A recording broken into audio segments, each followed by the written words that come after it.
বিসমিল্লাহির রহমানির রহিম।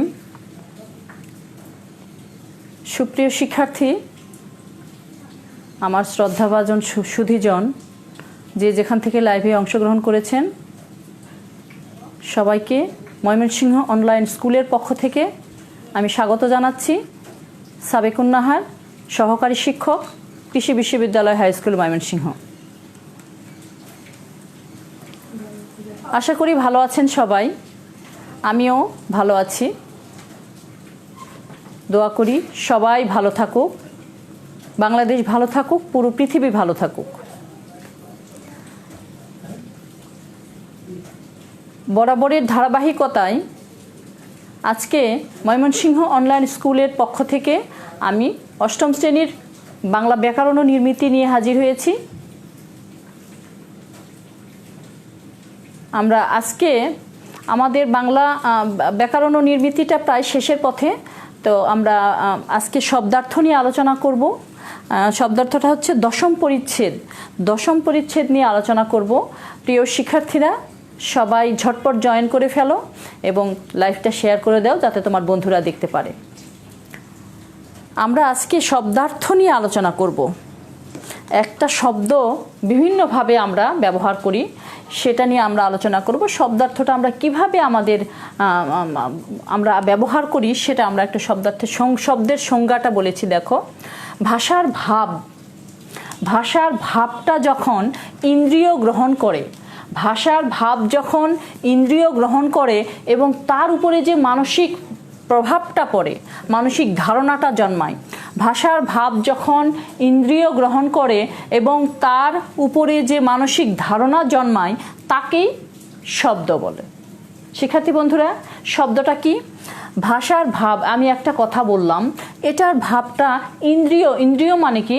আমার চক্ষু, কর্ণ, মস্তিষ্ক যখন গ্রহণ করে এবং তার উপরে একটা আমার ধারণা জন্মায়, মনের দিক থেকে আমি মনে করি যে হ্যাঁ, এই শব্দটার এই অর্থ, যে ধারণা জন্মায় সেটাকেই শব্দ বলে। আচ্ছা, বাংলা ভাষার অনেক শব্দ আছে যেগুলো ভিন্ন ভিন্ন অর্থে ব্যবহৃত হয়। অনেক শব্দ আছে যেগুলো একটা শব্দই অনেক অর্থে ব্যবহৃত হয়। আসো শিক্ষার্থীরা, এসো, আজকে আমরা দেখব একটা শব্দ কতভাবে আমরা ব্যবহার করতে পারি। দেখো, আমরা প্রথমেই কথা শব্দটা এনেছি। এই যে কথা, এই কথাটা আমরা কিভাবে ব্যবহার করতে পারি? কথা শব্দটা আমরা কিভাবে ব্যবহার করতে পারি? উক্তি। আমরা যখন কারো উক্তিটার উদাহরণ দিব, তখন আমরা কিন্তু বলি যে অমুকের কথা। যেমন আমরা বলতে পারি, এটা বঙ্গবন্ধু শেখ মুজিবের কথা, প্রত্যেক ঘরে ঘরে দুর্গ গড়ে তোলো। তো এই যে কথা, এই কথা মানে উক্তি। তর্ক, তোমার সাথে আমি আর কথা বাড়াবো না, তার মানে কি তোমার সাথে আমি আর তর্ক করব না। তাহলে বন্ধুরা, আমরা একটু লিখে আমরা আলোচনা করি, তাহলে আমাদের অনেক দিন মনে থাকবে। দেখো, এই এক একটা বিভিন্নভাবে এই শব্দগুলো এই কথার অর্থে ব্যবহৃত হয়। এখানে আমরা কথা ব্যবহার করব, কিন্তু এই কথার অর্থটা কি? এই শব্দগুলো হবে। দেখো, উক্তি। আচ্ছা, আমি কি বলেছি? বঙ্গবন্ধু বলেছেন। বঙ্গবন্ধু বলেছেন।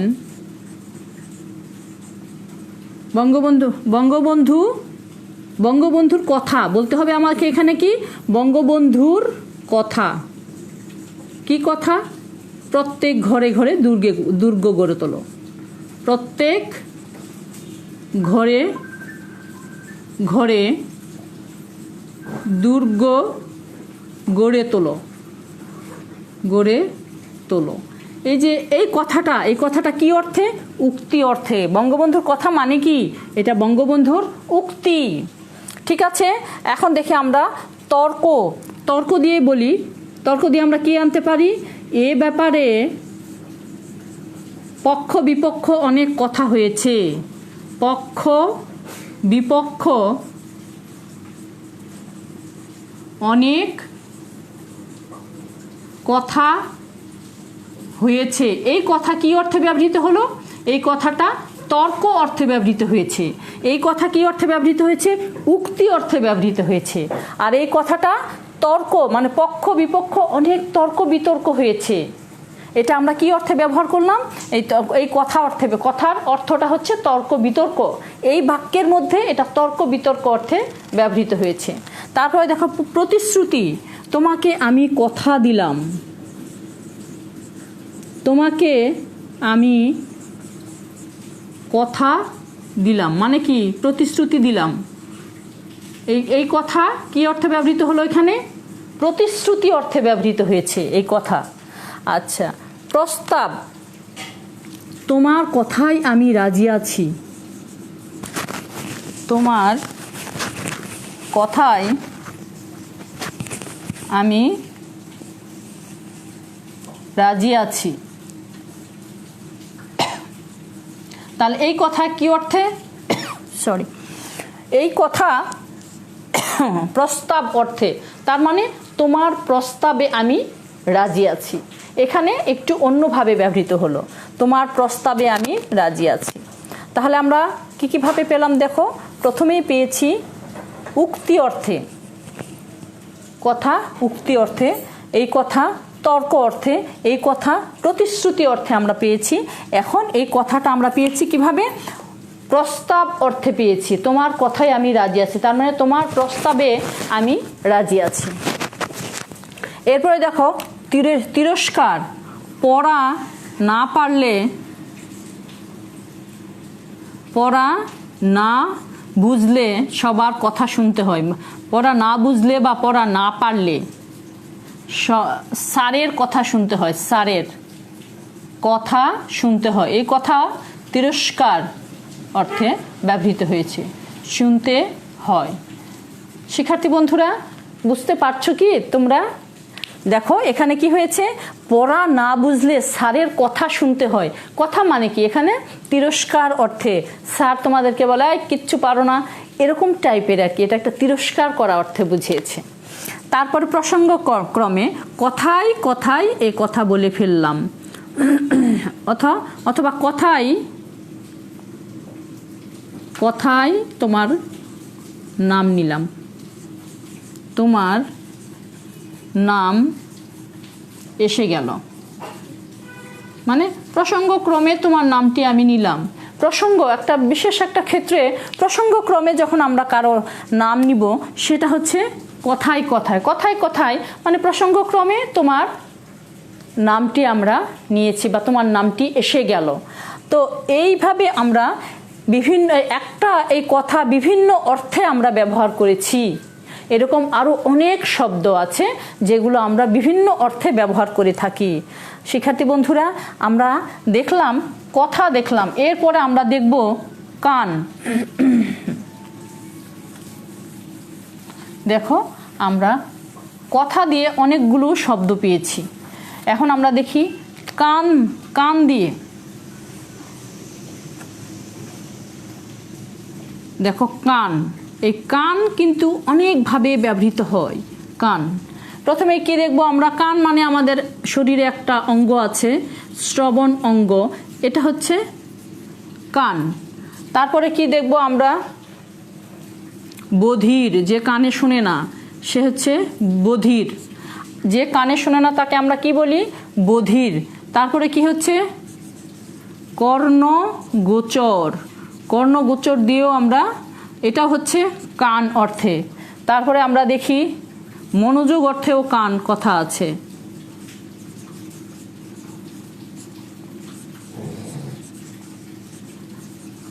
তারপরে নির্লজ্জ। দেখো আমরা এখন বাক্যে ব্যবহার করলে তোমরা স্পষ্ট হবে। দেখো আমি যদি বলি মিতা কানে দুল পড়েছে, কানে দুল পড়েছে, তাহলে এটা কি হলো? এই কানটা কি অর্থে? এই কানটা হচ্ছে আমাদের যে অঙ্গটা আছে, আমাদের যে শ্রবণ অঙ্গ, এই কান হচ্ছে এই কান অর্থে, ঠিক আছে? তারপরে দেখো আমরা বধির দিয়ে একটা বাক্য বলি। বধির মানে যে কানে শোনে না, বলি রহিম কানে শোনে না। মানে বধির। এই যে এটা বধির অর্থে বোঝাচ্ছে, এই কানটা বধির অর্থে বোঝাচ্ছে। এই কানে শোনে না, মানে আমরা তো কানই হচ্ছে একটা শ্রবণ অঙ্গ, এই কানে যে শোনে না তাকে আমরা বধির বলি। এই কানটা কি অর্থে? বধির অর্থে। তারপরে দেখো কর্ণগোচর। কর্ণগোচর কিভাবে? কথাটা একটা কথা, এটা হচ্ছে বাদশাহের কর্ণগোচর হলো, বাদশাহের কানে গেল, বাদশাহের কানে গেল, তার মানে কি বাদশাহের কান পর্যন্ত পৌঁছালো, কর্ণগোচর হলো, বাদশাহের কর্ণগোচর হলো কথাটা। ঠিক আছে, কথাটা বাদশাহের কানে গেল, এই কান কি অর্থে? এটা কর্ণগোচর অর্থে। ঠিক আছে, তারপরে মনোযোগ অর্থে এটা আমরা কি বাক্য তৈরি করতে পারি? আমার কথায় মন দাও, আমার কথায় কান দাও, আমার কথায় কান দাও। এই কান মানে মনোযোগ, কান কি দেওয়া যায়? ওইভাবে কান দেওয়া যায়, এটা মনোযোগিতা বলা হয়েছে, মনোযোগ অর্থে বলা হয়েছে। ঠিক আছে, আমার কথায় কান দাও, এটা মনোযোগ অর্থে বলা হয়েছে। প্রকাশ অর্থে দেখো, কথাটা আমি যে একজনকে কথা বলেছি, তাকে যদি বলি যে কথাটা কারো কাছে প্রকাশ করো না, এটা আমরা কিভাবে প্রকাশ করতে পারি? কথাটা 5 কান করো না, 5 কান করো না। এই করোনা আবার করোনা হয়ে যায় না, আচ্ছা নাটা দূরে দেই। কথাটা 5 কান করো না। ঠিক আছে, তাহলে এই কান অর্থ প্রকাশ করা, তার মানে কথাটা কারো কাছে প্রকাশ করো না। ঠিক আছে, এরপরে দেখো আমি যদি বলি নির্লজ্জ অর্থে, কাউকে যদি বলি যে তোমার মতো কান কাটা মানুষ আর দেখিনি, তার মানে কি কান কাটা, ওর কি কান কাটা আছে? না, কান কাটা মানে নির্লজ্জ অর্থে বোঝাচ্ছে। দেখি আমরা কি লিখি? তোমার মতো এমন এমন কান কাটা মানুষ আর দেখিনি। তাহলে এখানে আমরা দেখো কিভাবে আমরা কান কথাটা ব্যবহার করলাম। এই কান নির্লজ্জ অর্থে, কান কাটা মানে নির্লজ্জ। আমরা আবারও বলছি, আমি দেখো কান আমরা কতভাবে ব্যবহার করতে পারি। প্রথমেই ব্যবহার করেছি শ্রবণ অঙ্গ। মিতা কানে দুল পড়েছে, তার মানে সে কান একটা শ্রবণ অঙ্গ, এই অঙ্গের মধ্যে দুল পড়েছে। তারপরে রহিম কানে শোনে না বা কানে কম শোনে, সেটা হচ্ছে বধিরতা অর্থে। কথাটা বাদশাহের কানে গেল, এটা হচ্ছে বাদশাহ পর্যন্ত বা কর্ণগোচর হলো, মানে বাদশাহ পর্যন্ত কথাটা বাদশাহের কাছে চলে গেল, বাদশাহ শুনে ফেললো। তারপরে আমার কথায় কান দাও, মানে আমার কথায় মনোযোগ দাও, এই কান মনোযোগ অর্থে। কথাটা 5 কান করো না, মানে কথাটা আর কারো কাছে প্রকাশ করো না, এটা প্রকাশ করা অর্থে। তারপরে তোমার মতো এমন কান কাটা আর দেখিনি, যে নির্লজ্জ, অনেক সময় অনেক কথা মানুষের সামনে বলে ফেলে, আমরা কিন্তু বলি যে তোমার মতো এমন কান কাটা মানুষ, তার মানে নির্লজ্জ। এখানে এই কান নির্লজ্জ অর্থে ব্যবহৃত হয়েছে। আমরা 2টা শব্দের অনেকগুলো অর্থ দেখলাম, এখন আমরা আরেকটা শব্দের অর্থ দেখব। দেখো কাঁচা অর্থ, কাঁচা, এই কাঁচাটা দেখো কতভাবে ব্যবহৃত হয় দেখো। ঠিক আছে, কাঁচা দেখো, প্রথমেই অপক্ক, অপক্ক অর্থে দেখো, আমরা যদি বলি যে আমটি কাঁচা হলেও সুস্বাদু, আমটি কাঁচা, এই কাঁচা কিন্তু অপক্ক, কাঁচা হলেও সুস্বাদু বা মিষ্টি, সুস্বাদু মানে অনেক স্বাদ লেগেছে, আমটি কাঁচা, এই কাঁচাটা কিন্তু অপক্ক অর্থে, এখনো পরিপক্ক হয়নি। ঠিক আছে, এরপরে দেখো অসিদ্ধ, অসিদ্ধ অর্থে, অসিদ্ধ অর্থে আমরা কি ব্যবহার করি? দেখো কাঁচা, আমরা এটাও ব্যবহার করতে যে কাঁচা তরকারি শরীরের জন্য উপকারী, বা কাঁচা ফলমূল কাঁচা তরকারি মানে ওটা কম সিদ্ধ, অথবা আরেকটা বলতে পারি কাঁচা দুধ।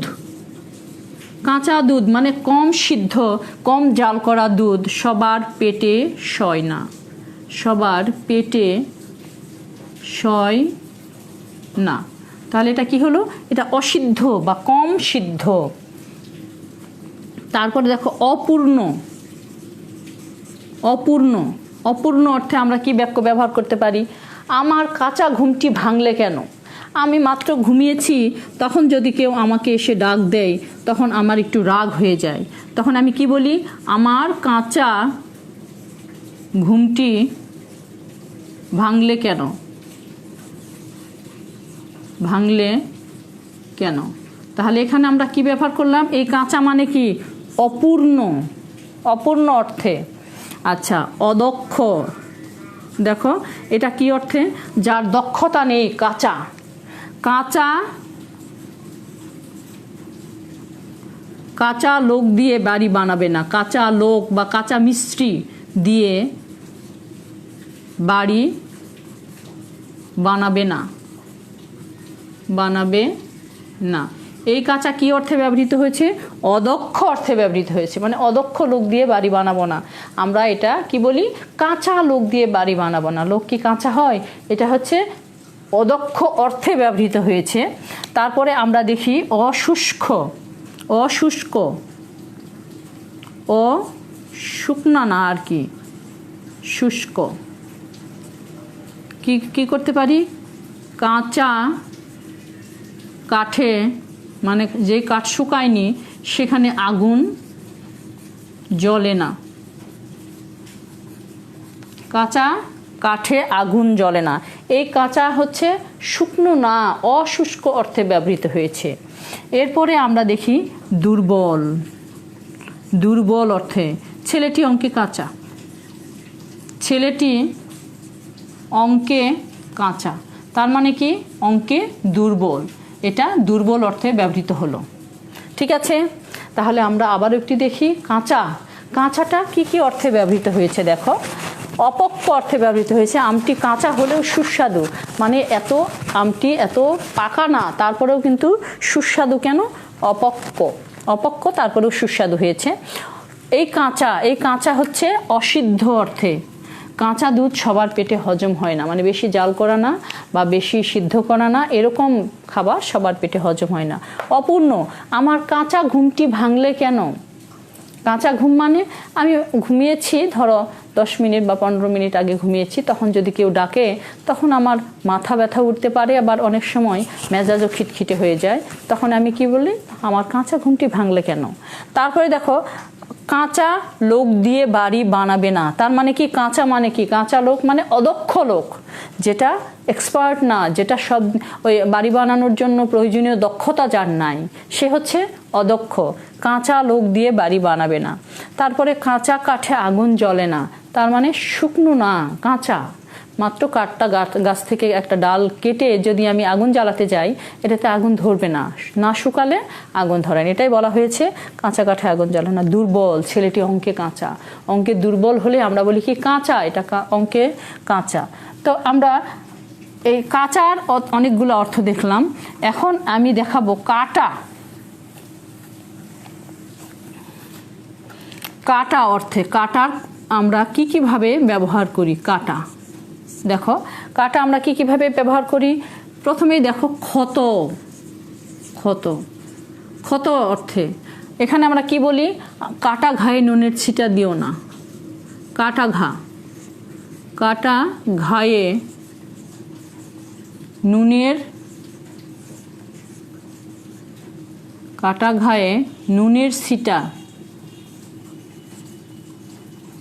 দিও না। তার মানে কি? আমার ক্ষতস্থানে আঘাত দিও না। এমনি তো কাটা মানে কি? আমার ক্ষতস্থান। আচ্ছা, এরপরে নষ্ট। নষ্ট অর্থে আমরা ব্যবহার করতে পারি। আচ্ছা, পোকায় কেটে ফেলেছে। পোকায় কাটা। পোকায় কাটা বইগুলো কোনো কাজে আসবে না, বইগুলো ফেলে দাও। ফেলে দাও। তাহলে এই কাটা কি অর্থে? এই কাটা নষ্ট হয়ে যাওয়া অর্থে, এটা নষ্ট হয়ে যাওয়া অর্থে বুঝিয়েছে একেবারে। এখন দেখো চুরি, চুরি। আচ্ছা, পরের গাঁট কাটা ওর স্বভাব, এই কাটা চুরি অর্থে, পরের গাঁট কাটা ওর স্বভাব। তার মানে কি? পরের জিনিস চুরি করা। গাঁট কাটা মানে আমরা যেখানে টাকা পয়সাগুলো রাখি সেটাকে আমরা বলি যে একটা, আগেকার আমলে যখন মানিব্যাগ ছিল না তখন কি করতো, কাপড়ের তৈরি একটা থলের মতো, ওটার মধ্যেই টাকা নিয়ে কোমরের মধ্যে বেঁধে নিয়ে ব্যবসার জন্য চলে যেত, ওটাকে বলা হয় গাঁট। এই যে পরের গাঁট কাটা ওর স্বভাব মানে পরের টাকা চুরি করাই যার স্বভাব। এখন দেখো এটা কি অর্থে? সুবল অর্থে, সুবল। এই কাটাটা অর্থ সুবল। সাপে কাটা, সাপে কাটা ছেলেটি অঝরে কাঁদছে, অঝরে কাঁদছে। তাহলে এই কাঁটা কি অর্থে? এই কাঁটা অর্থ সুবল। সাপে কেটেছে, সাপে কাটা মানে সাপে সুবল দিয়েছে, সাপে সুবল দিয়েছে, সাপে কাটা ছেলেটি অঝরে কাঁদছে। আর একটা আমি দেখি ছন্দপতন, ছন্দপতন এটা কি অর্থে? দেখো এটাও কাটা। তাল কাটা গান ভালো লাগবে না, শুনতে ভালো লাগে না, এটা হচ্ছে ছন্দপতন। তাল কাটা গান শুনতে ভালো লাগে না, শুনতে ভালো লাগে না। তাহলে এটা কি অর্থে ব্যবহার হলো? এই কাটাটা ছন্দপতন অর্থে। আমি গান গাইতে গাইতে হঠাৎ করে যদি আমার তালটা কেটে যায়, বা তবলা যদি আমার সাথে তবলার তাল কেটে যায়, যে কোনোভাবে হোক, এই তাল কেটে গেলে এটাকে বলে ছন্দপতন। এই তোমাদের এমসিকিউ আসতে পারে, তাল কাটা গান শুনতে ভালো লাগে না, এই কাটাটা কি অর্থে ব্যবহৃত হয়েছে? এখানে ছন্দপতন থাকবে, সবল থাকবে, ছুরি থাকবে, নষ্ট থাকবে। তোমাদের বুঝতে হবে যেটা কোন অর্থে ব্যবহৃত হলো। তোমাদের শব্দার্থ থেকে একটা এমসিকিউ অবশ্যই থাকবে। এই একটাও থাকতে পারে, দুইটাও থাকতে পারে, একটাই বেশিরভাগ থাকে। তো তোমাদের এভাবে থাকবে, অথবা এভাবে থাকতে পারে ছন্দপতন এই অর্থটি নিচের কোন বাক্যের কোন কাটা দিয়ে বোঝানো হয়েছে, বাক্যের কোন বাক্য দ্বারা ছন্দপতন কথাটি বোঝানো হয়েছে। তো শিক্ষার্থী বন্ধুরা, আমরা কাটা শব্দটি দেখলাম, আর আমরা একটা দেখব, সেটা হচ্ছে খাওয়া। শিক্ষার্থী বন্ধুরা দেখো, একটা শব্দ আমরা কতভাবে ব্যবহার করতে পারি। খাওয়া, দেখো খাওয়া অর্থে দেখো, প্রথমেই ভোজন, ভোজন মানেই তো খাওয়া। আমি যদি বলি যে হ্যাঁ আমার খাওয়া হয়েছে, আমার খাওয়া হয়েছে, খাওয়া হয়েছে, এই খাওয়া কি অর্থে? ভোজন অর্থে। তোমাকে যদি কেউ জিজ্ঞেস করে আয় তুমি ভাত খেয়েছো? হ্যাঁ আমার খাওয়া হয়েছে, এই খাওয়াটা কি অর্থে? ভোজন অর্থে ব্যবহৃত হয়েছে। তারপরে দেখো ঘুষ, ঘুষ অর্থে আমি যদি বলি রহিম সাহেব ঘুষ খান, রহিম সাহেবের ঘুষ খাওয়া গেল না, রহিম সাহেবের ঘুষ খাওয়া গেল না। তাহলে এই খাওয়া কি অর্থে? রহিম সাহেবের ঘুষ খাওয়া না, টাকা খাওয়া বলতে হবে এখানে। টাকা, টাকা খাওয়া, টাকা কি খেতে পারে? এটাকে ঘুষ বলা হয়। রহিম সাহেবের টাকা খাওয়া স্বভাব গেল না, স্বভাব। হ্যাঁ, রহিম সাহেবের টাকা খাওয়া স্বভাব গেল না, তার মানে কি? এই টাকা খাওয়া মানেই ঘুষ খাওয়া, বুঝেছো? টাকা কি চিবিয়ে খেতে পারবে? না, চিবিয়ে তো খায় না, এটা হচ্ছে ঘুষ খাওয়া অর্থে ব্যবহৃত হয়েছে। আচ্ছা, এরপরে হচ্ছে বাধা। বাধা দেখি আমরা একটা বাক্য তৈরি করি। কাজের শুরুতেই ধাক্কা খাওয়া ভালো লক্ষণ নয়। কাজের শুরুতে ধাক্কা খাওয়া ভালো লক্ষণ নয়।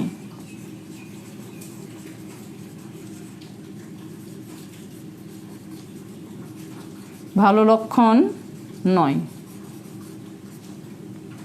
এখন দেখি দিব্যি দেওয়া, বা আমরা অনেক সময় বলি যে মাথার দিব্যি থাকলেও এটা বলবি না, অথবা মাথা খাও এই কথাটা কাউকে বলো না।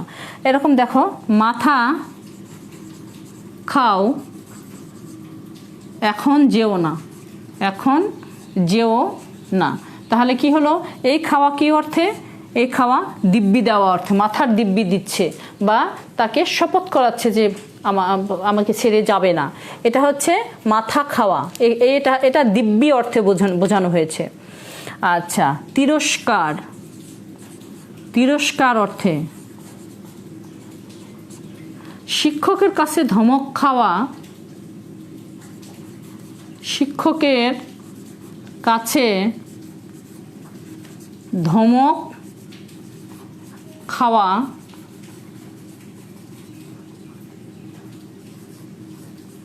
তুলির নিত্যদিনের অভ্যাস, নিত্যদিনের অভ্যাস।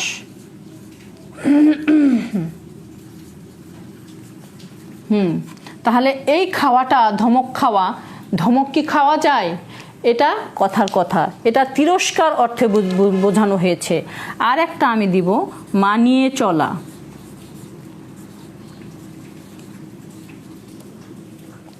মানিয়ে চলা দিয়ে আমরা একটা বাক্য তৈরি করি, সংসারে সবার সাথে খাপ খাইয়ে চলতে হয়। সংসারে সবার সাথে খাপ খাইয়ে চলতে হয়। খাপ খাইয়ে চলতে হয়, এই খাপ খাওয়া মানে মানিয়ে চলা। ঠিক আছে, আমরা 5টা শব্দের ব্যবহার শিখলাম। 5টা শব্দের ব্যবহার কিভাবে করতে হয়। আচ্ছা, আমরা খাওয়াটা আরেকবার দেখি। ভোজন অর্থে আমার খাওয়া হয়েছে, এই খাওয়া কি অর্থে? ভোজন অর্থে ব্যবহৃত হয়েছে। রহিম সাহেবের টাকা খাওয়া অভ্যাস গেল না, এই খাওয়াটা হচ্ছে ঘুষ অর্থে ব্যবহৃত হয়েছে। কাজের শুরুতে ধাক্কা খাওয়া, এই খাওয়াটা কি অর্থে? বাধা অর্থে ব্যবহৃত হয়েছে। মাথা খাও, এখন যেও না, তাহলে এই খাওয়াটা কি অর্থে? মাথার দিব্যি দিয়ে বলছে। তারপরে শিক্ষকের কাছে ধমক খাওয়া তুলির নিত্যদিনের অভ্যাস, এই খাওয়াটা কি অর্থে? তিরস্কার অর্থে বুঝিয়েছে। তারপরে সংসারে সবার সাথে খাপ খাইয়ে চলতে হয়, তাহলে সবার সাথে খাপ খাইয়ে চলা মানে মানিয়ে চলা, এটা মানিয়ে চলা অর্থে ব্যবহৃত হয়েছে। শিক্ষার্থী বন্ধুরা, আজকে আমরা শব্দার্থে কয়েকটা শব্দের অর্থ আমরা জেনেছি। এরকম অনেক শব্দ আছে যেগুলো বিভিন্ন অর্থে ব্যবহৃত হয়। আমরা দৈনন্দিন জীবনে এসব প্রত্যেকটা শব্দই আমরা ব্যবহার করি। এটা খুবই সহজ একটা বিষয়, আমরা শুধু একটু মাথার মধ্যে বুঝে ব্রেনে সেট করে নিলেই এটা হয়ে যায়। এটা এমন কোনো কঠিন বিষয় না। তোমরা যদি 1বার 2বার পড়ো, একটু প্র্যাকটিস করো, তাহলেই কিন্তু তোমাদের এটা খুব সহজেই আত্মস্থ হবে। তো শিক্ষার্থী বন্ধুরা, আজকে আমাদের ক্লাস এখানে শেষ করছি। আগামী সোমবারে আবার তোমাদের সাথে দেখা হবে। আবারও আমরা শব্দার্থের প্রথম পর্ব আজকে শেষ করলাম। আমরা দ্বিতীয় পর্বে আগামী সোমবারে আবারও শব্দার্থ নিয়ে হাজির হব। ততক্ষণ পর্যন্ত সবাই ভালো থেকো, সবাই ঘরে থাকো, নিরাপদে থাকো। মহান আল্লাহ তাআলা সবাইকে সুস্থ করুক, বাংলাদেশকে সুস্থ করুক, পুরা পৃথিবীকে সুস্থ করুক। সবাইকে খোদা হাফেজ। আসসালামু আলাইকুম রহমতুল্লাহি ওয়া বারাকাতুহু।